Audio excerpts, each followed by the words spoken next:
Rudy's Revelation.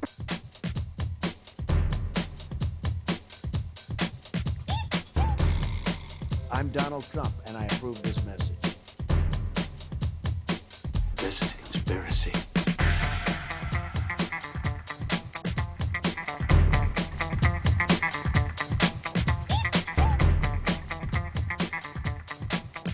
Hey, everybody. Hey, everyone. Welcome to today's episode. It is Wednesday, December 11th. I was having a hard time getting the episode up this morning. Ghosts in the machine, for sure. So we're going to talk today about the hot assassin psyop, what the left won't do. Also going to talk a little bit, we got an update about Alex Jones and Infowars.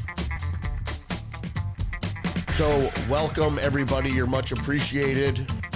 Thanks for joining me today. Please engage the channel, like, subscribe, leave a comment, share the podcast. All right, let's get into the headlines for today, December 11th.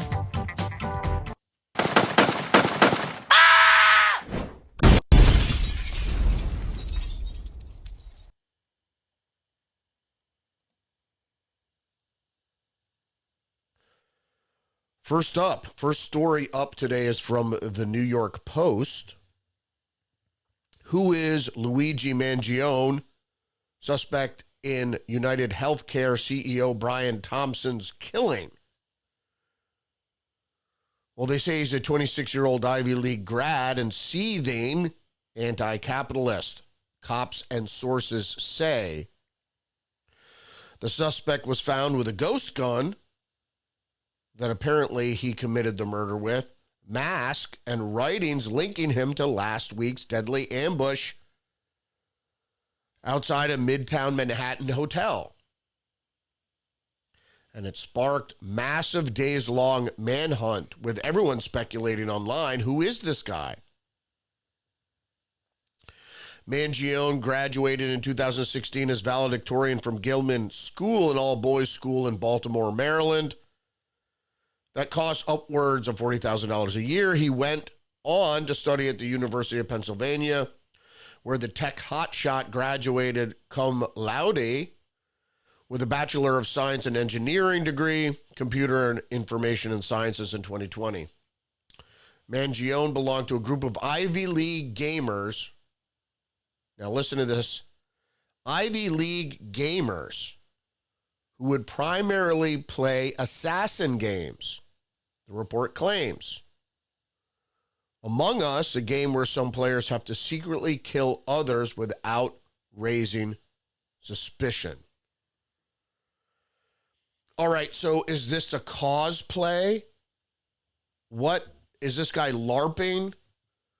So what is this what drove him to possibly use murder as some sort of legitimate outcome for his trauma? Hard to say. Let's see if we can't get the my monitor going here. Like I said, I was plagued with ghosts in the machine this morning. Nothing worked. It wasn't just my computer. It was everything. Mercury in retrograde, kind of. Lights weren't working, camera wasn't working. Both my computers weren't working. Very strange. In any case, getting on with this story here, we're going to move on over to the Wall Street Journal. Luigi Mangione's dark descent from promising student to murder suspect. Suspected United Healthcare CEO killer seemed to vanish from view of family and friends 6 months ago following a back injury and later surgery. Now, what I want to address here is, if you know anything about the history of constructs like Barack Obama, or otherwise known as Barry Obama, before his reemergence. And Alexandria Ocasio-Cortez, who was known as, I believe, as Sandy. So these Democrat constructs where, in my personal belief, because there's no explanation, they were whisked away. Obama for up to almost 2 years, Sandy Cortez, less than a year, about a year, where they were obviously led down a path of construction. So mine construction, they learn all the things, learn the leftist playbook, learn about certain ways of communicating, which we can discuss at another time here, but certain ways of communicating that is like hypnosis. Also, the ability to dual communicate to two different audiences. You can communicate two different messages all at the same time. So that's what I believe happened to Luigi Mangione in the 6 months that he disappeared. I believe he's part of a psyop. I actually don't believe that he's the shooter. Could be. There's not definitive evidence to say that he's not.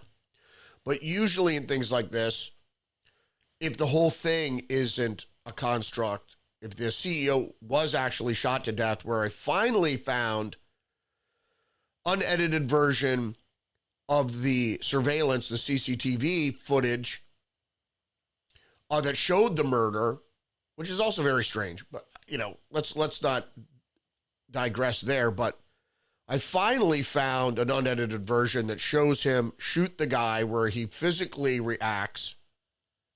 You don't really see the bullet strike, but you show he twists in such a way that would indicate he was shot, for sure. And then you see the assassin go up, and the gun keeps jamming, so he keeps having to clear the chamber, and shooting again and again, and with a ghost gun that is made out of plastic, I believe, or printed on a 3D printer. It's not going to work right like a regular firearm. And God knows if the guy actually put lubricant in there so it would function properly. It's hard to say, if he didn't know anything about firearms, how he would get the ghost gun and how he would find a suppressor to fit a ghost gun. Was a suppressor also on a 3D printer? Hard to say. In any case, saw the video, and I have problems, and I've stated it over and over again. The change in the backpack, the change in dress. Luigi Mangione was shown with a hoodie that had strings on it, but the killer's hoodie didn't have strings attached to the hood. Were they the same color? The thing with the backpack, in certain instances it has black straps, and in other instances it are white straps. And the fact that he vanishes and then reemerges, prepared to be the star of the show. The Wall Street, this is the UK Times, the London Times, I believe. The hot assassin, how the internet became obsessed with Luigi Mangione. Well, this is why I believe he's a construct, and I don't think he's the actual killer. I don't know for sure. That's the way these things go, especially if you're intent in killing someone. You don't want to leave it to an amateur who might bail out last second, who might go into shock after the first shots are fired. I don't believe he's a wind-up toy. He obviously, it doesn't seem like he's suffering from mental illness where he could be easily convinced to kill himself and go down that whole rabbit hole. I think this guy is a patsy of sorts, but the fact that he comes from a wealthy-to-do family, that he's intelligent, that he's good looking, all seems to scream that he's part of a psyop. The AP reports suspect in the killing of United Healthcare CEO struggles, shouts while entering the courthouse. He says it's an insult to the intelligence of the American people. So he says. Then PJ Media says, a million degrees of separation. You won't believe how Rachel Maddow connected Luigi Mangione to Trump. And this is an important thing we have to talk about here, and that's what they said. The fact that he's professed a Unabomber fan is unsettling. Maddow said on her show Tuesday, I might venture that it's even more unsettling that Donald Trump's reported choice to run the ATF is also a self-professed fan of the Unabomber. You can watch it for yourself if you don't believe me. Now, you should check out episode 100 of Tuesdays with Perry. Last night, Perry and I discussed this at length. First of all, Ted Kaczynski, the Unabomber, was part of mind control program MKUltra. So also you have to understand, if you have ever read the manifestos, which I suggest you do, I'm no fan of the Unabomber, as Rachel Maddow would say. I'm not a fan of the Unabomber at all. I don't believe in unprovoked violence. You know, violence is only a means of defense, as far as I'm concerned. However, if you read the manifesto and you understand that the Unabomber, as it was reported in the media, that he was an anti-capitalist targeting CEOs of technology companies. But he wasn't an anti-capitalist. He was anti-technology. And the reason was he saw the blueprints. So he knew what the academic left was building, the power elite, what they were building. And so he became anti-technology. For the simple reason is he saw the blueprints. And if you read the manifesto, it's prescient in the fact that it talks about what leftism is, what, at the time, what leftism will become, a social contagion, as we see it today in the blue Kool-Aid drinkers, etc., and what technology is going to make humans worthless, take away the value of humans. And that's exactly what we're seeing now with AI, robotics, etc. So he saw the future, and he tried to stop it in a Luddite sort of retaliation.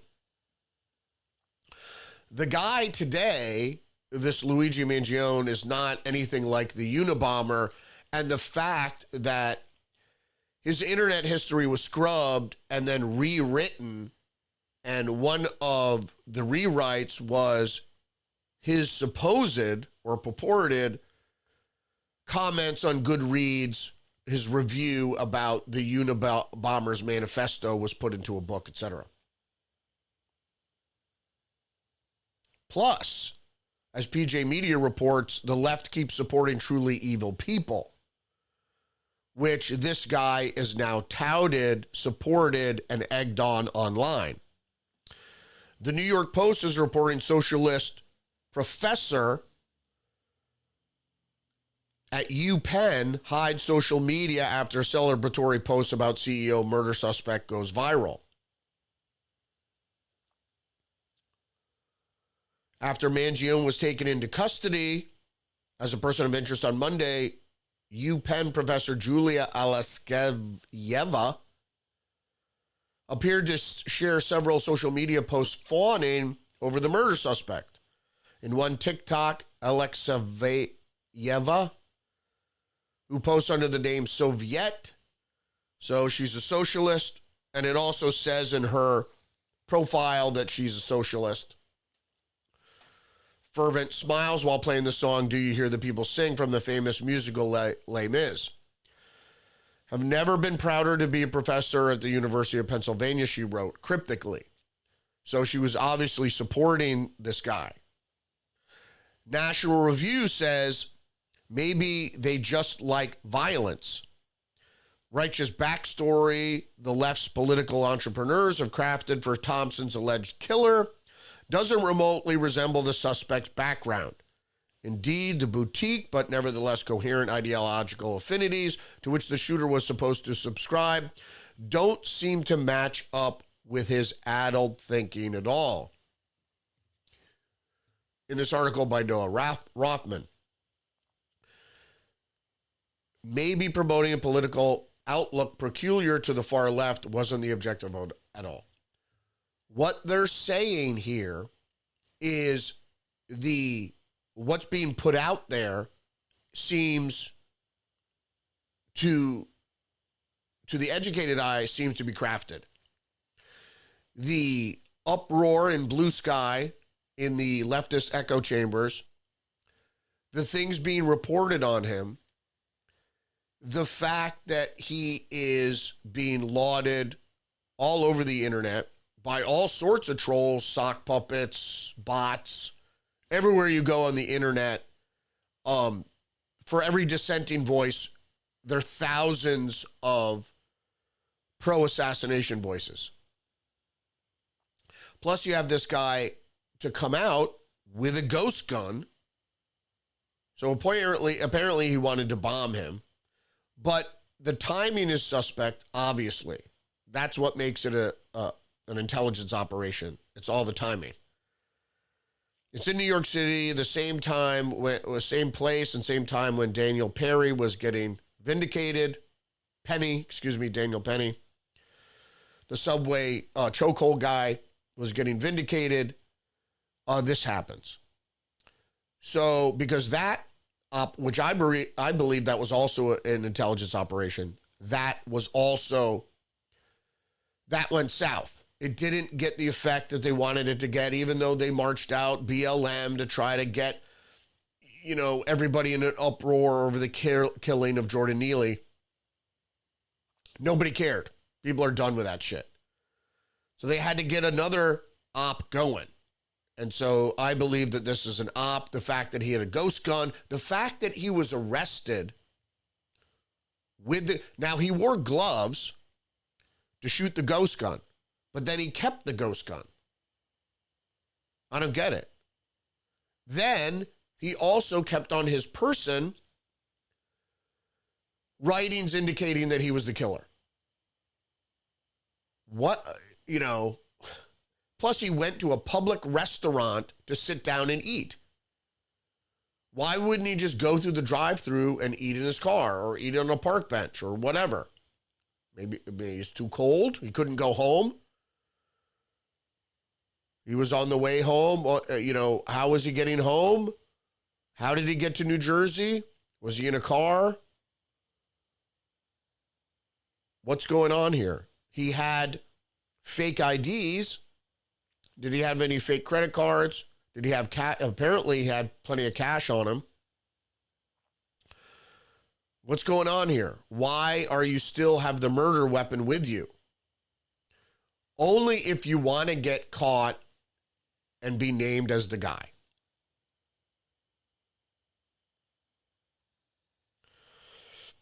All right, we need to move on because there's a lot of news to get through. So the Wall Street Journal has reported United Healthcare exec shooting heightens debate over ghost guns.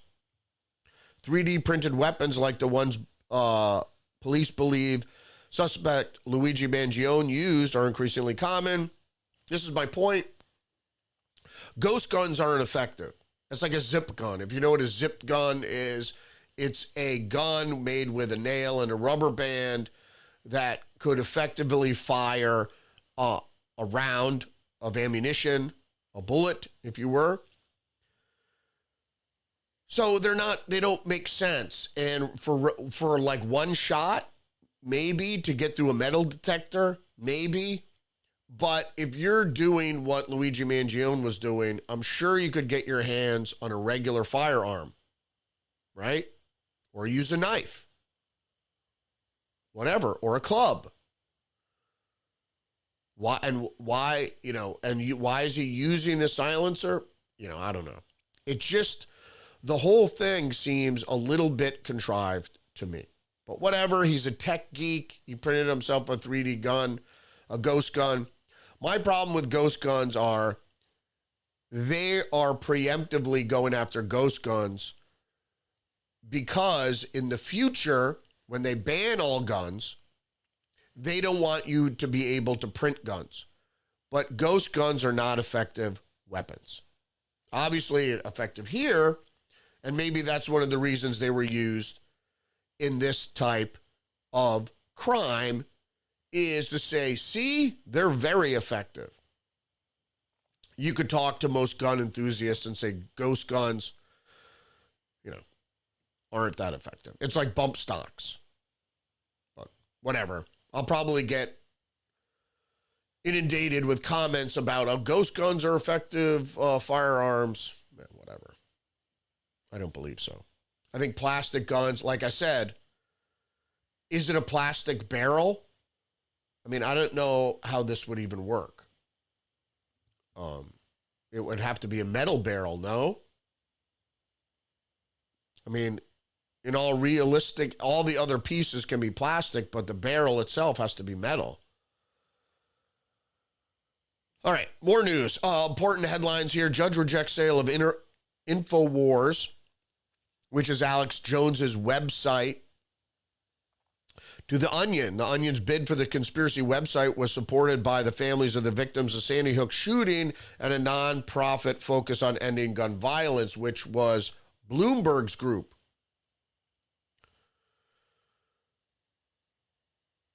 It's just the whole I covered Sandy Hook. The whole Sandy Hook thing is strange. I'm not going to make any dispersions except for the fact that, I didn't see any evidence a crime was committed. I'm not saying it didn't. I'm just saying that you have to let the media see evidence. Because there's no trial, especially in these mass shootings, and miraculously the killer always gets killed, and so there's no need for a trial, and so you don't actually get to see evidence. I mean, the same thing happened to Uvalde. All I'm saying is that I'd like to see evidence. I didn't see any. It was the longest closed crime scene in American history. Nobody seems to care. That nobody could even go in and look, after the fact. In any case, let's get back to the story. So the story by Benjamin Mullen and Elizabeth Williamson. A judge late Tuesday night said he would not approve the sale of Infowars, the website founded by conspiracy theorist Alex Jones, to the Chicago-based satirical publication The Onion, prolonged the messy tug of war between two high-profile suitors. Mr. Jones spent years claiming that the 2012 shooting was a hoax and that the victims' families were actors complicit in the plot. Maybe. I don't know. There were some actors. There were some actors. I don't know if they were acting, but there were some actors involved. Judge Lopez's ruling put the fate of Infowars in limbo. He instructed a court-appointed trustee, Christopher Murray, to come up with an alternative resolution. Though it was not immediately clear what approach Mr. Murray would take, he did not immediately respond to comment. And this is where most New York Times readers will check out. And they didn't get, although they do report the truth here, and I'm going to get to it, they don't do it in the first 4 paragraphs. He added that the Onion would continue to seek a resolution that helped the Sandy Hook families receive a positive outcome, whatever that means, for the horror they endured, adding that the company would continue its pursuit of Infowars in the coming weeks. The horror they endured by Alex Jones. Horror. Now, the families of Sandy Hook, they didn't sue the Sandy Hook school system for lax security. They didn't sue the father or the family or the estate of the family of the actual killer, supposed killer, Adam Lanza. But they go after Alex Jones because Alex Jones says this looks fishy. And then Alex Jones did, in fact, report on some of the theories surrounding the event, which they are many I'm not going to get into here. These families who have already persevered through countless delays and roadblocks remain resilient and determined as ever to hold Alex Jones and his corrupt businesses accountable for the harm he has caused. Just address those two. I don't know why there would be corrupt businesses. I've ordered product from Alex Jones, and they're pretty good. I even had some analyzed, and they're pretty good products. I don't know corrupt businesses. I don't know how it's corrupt. He has a media show. You know, I don't know. Like I said, using the verbiage people use to mischaracterize things is things lawyers and politicians and media do all the time. You use a descriptor, an adjective, to describe or to taint the person that you're talking about. Alex Jones went on to say, I'm not a litigious person, but they're trying to destroy us and destroy free speech, so you know what's going to happen to them, he added. He suggested that the groups involved with the Onion bid colluded to rig their bid and would be investigated by the Justice Department. Judge Lopez said that the bankruptcy auction failed to maximize the amount of money that the sale of Infowars should, that's the whole reason for an auction, provide to Mr. Jones' creditors, including the Sandy Hook family, in part because the bids were submitted in secret. Nobody knows what anybody else is bidding. So he's in a bankruptcy auction. So the auction was supposed to raise the most amount of money that would be then given to supposedly the people that had to endure horrors. So they were awarded billions of dollars. And so do they really want the billions of dollars? No, they just want to bury Infowars and Alex Jones. The story goes on to say, Mr. Murray, the trustee, adhered whether the case and the judgment said whether Mr. Murray, the trustee, adhered to the law when he solicited bids and ultimately picked the Onion's parent company as the winner. Total value of the Onion's bid was $7 million, included $1.75 million in cash, which is all they put up, because the other opted to put a portion of their potential earnings from a defamation judgment against Mr. Jones again towards the Onion's bid, which basically means they wanted to garnish Alex Jones' wages to come up with the other $5.25 million. And there's no guarantee. And this is the thing with an auction, it has to be cash paid. There's no, I promise to pay you Tuesday for a hamburger today. And who says that Alex Jones will ever take a salary again? So they're not really concerned about the money. Not including the backing of the Sandy Hook families, the First United American companies had a higher bid, offering $3.5 million in cash. But Jeff Tannenbaum, an expert who advised the court appointee trustee on the sale, said the combined bid with the Sandy Hook families was superior. No, it wasn't. Because they're promising money that they don't have and would never have. Before the hearing, Mr. Jones argued in the filing that the Sandy Hook families and Global Tetrahedron had improperly colluded on their bid, making a mockery of fair and transparent auction and bidding process, which was indeed the case.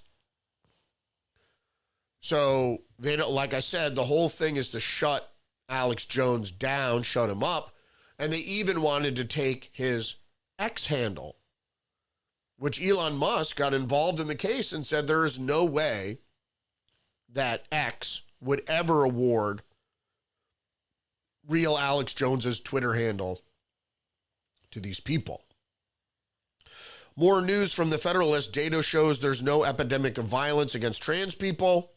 And why is this important? Because police identify suspect in assault on Representative Nancy Mace, the Washington Times. If you didn't know what was happening here, Authorities identified a man accused of assaulting Representative Nancy Mason, the South Carolina Republican, called an attack over her stance on transgender issues. Capitol Police said in a statement that 33-year-old James McIntyre of Illinois was arrested in an assault that took place just before 6 p.m. in the Rayburn House office building. He's a pro-trans man. Okay. More news from Post. I just have to say, they keep saying that Republicans want to kill trans people. It's just not true. Nobody wants to kill trans people. There's nothing to do. There's no violence directed at trans people. They just don't want children to make decisions about receiving transgender medical treatment until they're adults, because young people may regret their hasty and emotionally driven decisions. Okay. Postmillennial is reporting Rob Schneider to launch the View rival that won't feature angry and bitter hosts. No apologies, media. My new company, Schneider said, we're going to do an all-ladies talk show that won't be like The View. It'll be just the opposite, because it'll be entertaining and funny. And there'll be women comedians on there. And it won't be, obviously, bitter like The View, where you have old gas bags like Whoopi Goldberg and Joy Behar, which were comedians at one point, but now aren't very funny. It's just the anti-Republican, anti-Trump train that they ride every day. And every day the show starts, they ring the bell. Toot, toot. Trump is evil. Trump sucks. Republicans are racist. And everything that the left-wing media tries to purport, The View goes along with. There's a big story in Newsweek. Mystery New Jersey drones go dark when spotted, said the governor. But the Telegraph reports Chinese national arrested after drone flown over U.S. airbase. Aircraft said to have taken photographs on the same day SpaceX rocket launch with sensitive payload. A Chinese national had been arrested on suspicion of flying a drone, spying, take photographs over a U.S. base, Space Force base. Federal police, I guess the FBI, arrested Ying Piao Zhu on Monday after he allegedly caught flying a drone over the Vandenberg Space Force base in California. In a criminal complaint, the U.S. Attorney's Office says Mr. Zhu flew a drone over the base and took photographs on November 30th, the same day it launched a rocket on behalf of the National Reconnaissance Office, so it's a spy satellite they were launching. How about those apples? So, are the drones being flown over New Jersey? Are they flown by communist Chinese agents? Maybe. Are they flown by the CIA? Maybe. I looked at the footage. Some look like planes to me. Helicopters. You know, others do look like drones, and I've seen many flying around here. Big drones, big industrial drones, mostly by the power company, but power companies do use drones to inspect the lines, but these were flown at night. Why would you be inspecting the lines at night? So, and then more recently, I saw a drone swarm that I thought was a flock of geese, but then it flew and behaved in such a way that was obviously not geese. So all the craft flew in unison with no variation. You look at a flock of Canada geese, and they fly in a triangle, and you know, some fly faster, some fly slower, some are higher, some are lower. These flew almost in unison. And then the way they flew, or the way the action of the flying up and down, and then forward, and then back, geese don't do that. Speaking of Elon Musk, the New York Times is reporting for Tesla owners a referendum through bumper stickers as Elon Musk became a key player in President-elect Donald Trump's world. Tesla owners are marking their cars to signify where they stand for or against. And it's just a story about how, lefty loonies who are trying to save the earth, by driving electric cars or whatever, pushing ahead with technological advances that may or may not help the future. But now, because of Elon Musk's political stance, now they're rebelling and they put on their bumper stickers, I hate Elon and all these things. So people don't get the wrong idea, because you know how the left is. If you support the wrong political candidate, if you support somebody that's a Republican, you should be drawn and quartered or canceled. Fox News is reporting Biden administration extends $10 billion Iran sanctions waiver 2 days after Trump election win. Republicans have criticized sanction waivers for Iran, which they argue allows the regime to support terrorism.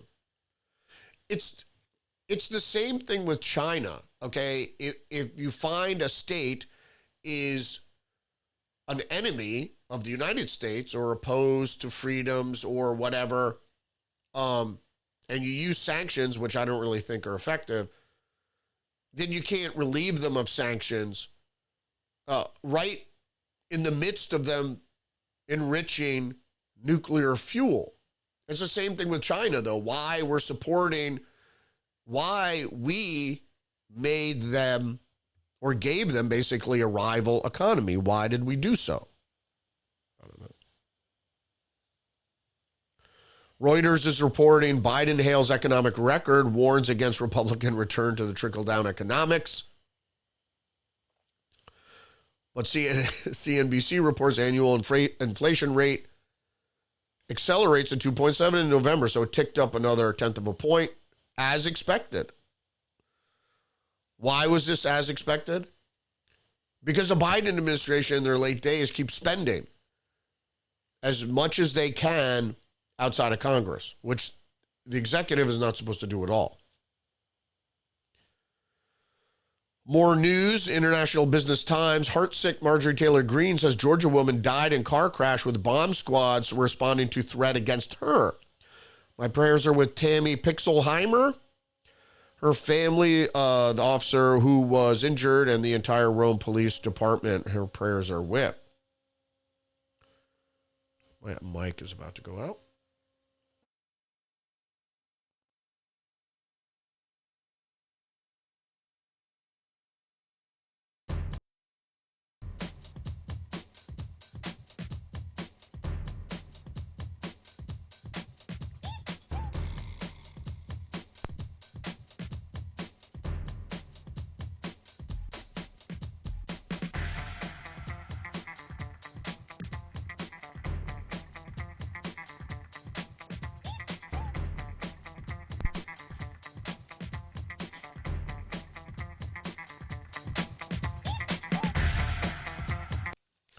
Sorry about that. So I have this cordless mic that I've been using for some time, left over from my journalism career. So I may be getting a new mic for Christmas that will keep me from feeding batteries into this wireless mic. So I was talking about this headline from International Business Times. So if you didn't know what happened here, Marjorie Taylor Greene wasn't swatted again. She has been swatted several times, but someone actually called in a bomb threat to her, and the bomb squad was responding, and it got into a car accident with another car, and it killed a woman in that car. So Marjorie Taylor Greene goes on to say that she was heartsick after learning the news and highlighted that these violent political threats have fatal consequences. The real idea between the swatting was trying to get Marjorie Taylor Greene shot. with the bomb threat. We don't know if the bomb threat was real or not. But anytime you call in a false report, whether you pull a fire alarm at a school or SWAT somebody, there could be deadly consequences. So if you didn't hear this, this is One American News. Mitch McConnell receives medical attention after fall in D.C., sprained wrist and cut up his face. He shouldn't be serving anymore. He doesn't have the mental capacity. I think that's really up. I think that's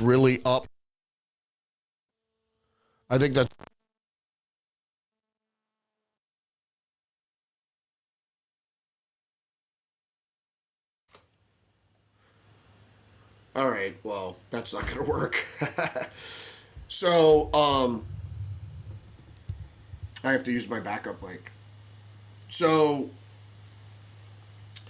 what's happening now is that Mitch McConnell is still serving. It's really up to the people of Kentucky to remove him, but he certainly should be removed. Not to mention that he is going to help with the roadblocks to thwart Trump and his agenda. They're going to move on quickly to a few other stories. Syria post-Assad vacuum has become a shooting range for great powers. The U.S., Turkey, and Israel pursued long-held ambitions after Assad's ouster weakens Iranian and Russian influence. It was actually the U.S., Turkey, and Israel that funded the rebels that took down Assad. So the people that have long-held ambitions there, and Perry and I talked about this last night, they also helped the rebels. If you even look at some of the regulars, the rebels are dressed in multicam, which is a Western U.S. uniform. New York Post is reporting Floyd Mayweather attacked by a vicious mob in London over support for Israel by Muslims who have taken over a lot of European cities. And the Washington Times is reporting atmospheric river and potential bomb cyclone bring chaotic winter weather to East Coast. Atmospheric rivers are what are steered with lasers and weather modification tools. And of course, bomb cyclones are what are created with weather modification. And then we got a headline from Barron's knocking on our door. Experts warn of bird flu's pandemic threat. So be sure to understand that Donald Trump will be dealt a card of the cards of the apocalypse, a hand of the apocalypse. He will have another pandemic. He will have more war. He will have starvation, probably not in this country, but in other countries, and death. He will be faced with a handful of things that, like they tried to do with Bibi Netanyahu, well, they're going to try to soil his name forever. He can't run for president again, but he could still be involved in heading the MAGA movement, America First. So that's it for me. Don't forget to engage the channel, like, subscribe, share the podcast. Appreciate you joining me today. Don't forget, you're under attack, psychologically, biologically. Join me every day, Monday through Friday at 10 a.m. live on Rumble. Stay hip to the trick. I'll see you tomorrow.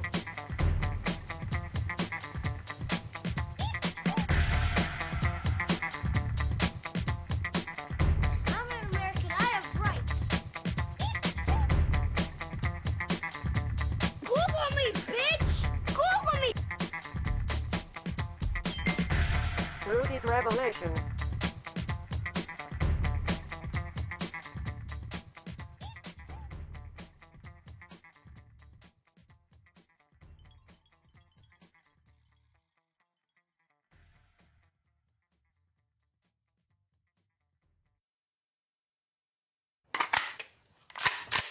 I kill you!